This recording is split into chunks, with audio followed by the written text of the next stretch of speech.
Berikut adalah penjelasan perbintangan dalam Islam secara detail, meliputi sejarah, jenis, pandangan ulama, hingga penerapannya. Ilmu perbintangan dalam Islam. 1. Pengertian ilmu perbintangan. Secara umum, ilmu perbintangan dalam Islam terbagi menjadi dua kategori utama. Ilmu falak, astronomi Islam.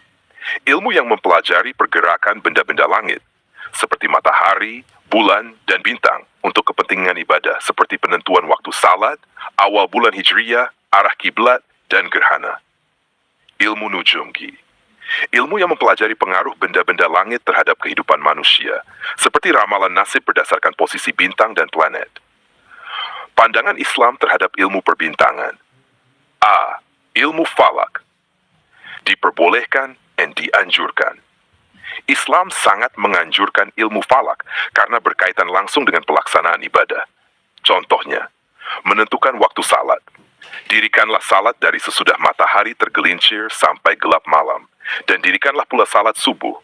Sesungguhnya salat subuh itu disaksikan oleh malaikat. Menentukan awal bulan Hijriyah. Berpuasalah kalian karena melihat hilal dan berbukalah kalian karena melihat hilal.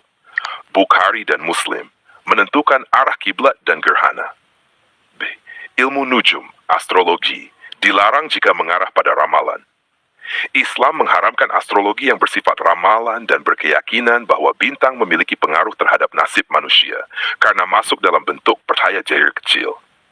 Rasulullah SAW bersabda, barang siapa mempelajari sebagian dari ilmu nujum nuji, maka ia telah mempelajari sebagian dari sihir.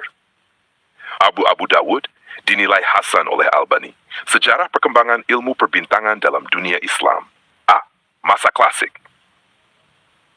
Pada masa kejayaan Islam, para ilmuwan Muslim mempelajari dan mengembangkan ilmu astronomi berdasarkan warisan Yunani dan India, lalu menyempurnakannya. Tokoh-tokoh penting, Al-Batani, Laplabrus Melvivmus Duosmiamek, mengoreksi perhitungan tahun matahari dan bulan. Al-Zarqali, Sri Tuwakutus Labututumem, menciptakan astrolabe presisi tinggi. Al-Khawarizmi, 780-850, membuat tabel astronomi untuk penentuan waktu salat dan kalender Hijriyah. Lembaga dan observatorium. Observatorium terkenal seperti Marghera, Iran, dan Samara didirikan untuk mengembangkan astronomi. Banyak kitab falak ditulis seperti Zaj al-Khawarizmi, Al-Tafhim li Awal Shina al-Tanjim oleh Al-Biruni. 4. Aplikasi ilmu falak dalam kehidupan Islam. A. Penentuan waktu ibadah. Digunakan untuk menentukan 5 waktu salat berdasarkan posisi matahari, waktu sahur dan berbuka, awal bulan Ramadan dan Syawal, ruqyat hisab, terjadi atau tidaknya gerhana. B. Arah kiblat. Ilmu falak juga digunakan untuk menentukan arah kiblat secara presisi dengan bantuan posisi matahari dan bintang. C. Penanggalan Islamiyah. Perhitungan bulan Hijriyah sepenuhnya berbasis siklus bulan Qamariyah. Ini memerlukan pemahaman tentang fase bulan, hilal, badr. 5. Perbedaan berikut adalah penjelasan perbintangan dalam Islam secara detail, meliputi sejarah, jenis, pandangan ulama, hingga penerapannya. Ilmu perbintangan dalam Islam. 1. Pengertian ilmu perbintangan. Secara umum, ilmu perbintangan dalam Islam terbagi menjadi dua kategori utama. Ilmu falak, astronomi Islam.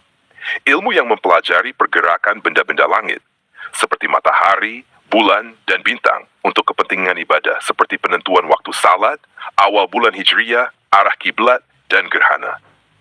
Ilmu nujumgi. Ilmu yang mempelajari pengaruh benda-benda langit terhadap kehidupan manusia, seperti ramalan nasib berdasarkan posisi bintang dan planet. Pandangan Islam terhadap ilmu perbintangan. A. Ilmu falak.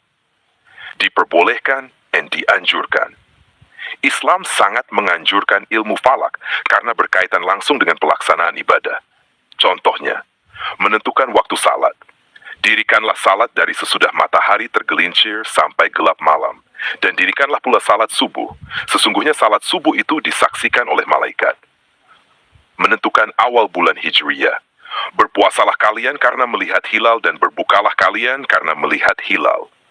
Bukhari dan Muslim. Menentukan arah kiblat dan gerhana. B. Ilmu nujum, astrologi, dilarang jika mengarah pada ramalan. Islam mengharamkan astrologi yang bersifat ramalan dan berkeyakinan bahwa bintang memiliki pengaruh terhadap nasib manusia karena masuk dalam bentuk percaya jair kecil. Rasulullah SAW bersabda, "Barang siapa mempelajari sebagian dari ilmu nujum nuji, maka ia telah mempelajari sebagian dari sihir." Abu Dawud dinilai hasan oleh Albani. Sejarah perkembangan ilmu perbintangan dalam dunia Islam. A. Masa klasik. Pada masa kejayaan Islam, para ilmuwan Muslim mempelajari dan mengembangkan ilmu astronomi berdasarkan warisan Yunani dan India, lalu menyempurnakannya. Tokoh-tokoh penting, Al-Batani, Laplace Melvillus Duosmelmek, mengoreksi perhitungan tahun matahari dan bulan. Al-Zarqali, Sri Tuwakutus Labut Tutumem, menciptakan astrolabe presisi tinggi. Al-Khawarizmi, 780-850, membuat tabel astronomi untuk penentuan waktu salat dan kalender Hijriyah. Lembaga dan observatorium. Observatorium terkenal seperti Marghera, Iran, dan Samara didirikan untuk mengembangkan astronomi. Banyak kitab falak ditulis seperti Zaj al-Khawarizmi, Al-Tafhim li Awal Shina al-Tanjim oleh Al-Biruni. 4. Aplikasi ilmu falak dalam kehidupan Islam. A. Penentuan waktu ibadah. Digunakan untuk menentukan 5 waktu salat berdasarkan posisi matahari, waktu sahur dan berbuka, awal bulan Ramadan dan Syawal, ruqyat hisab, terjadi atau tidaknya gerhana. B. Arah kiblat. Ilmu falak juga digunakan untuk menentukan arah kiblat secara presisi dengan bantuan posisi matahari dan bintang. C. Penanggalan Islamiyah. Perhitungan bulan Hijriyah sepenuhnya berbasis siklus bulan Qamariyah. Ini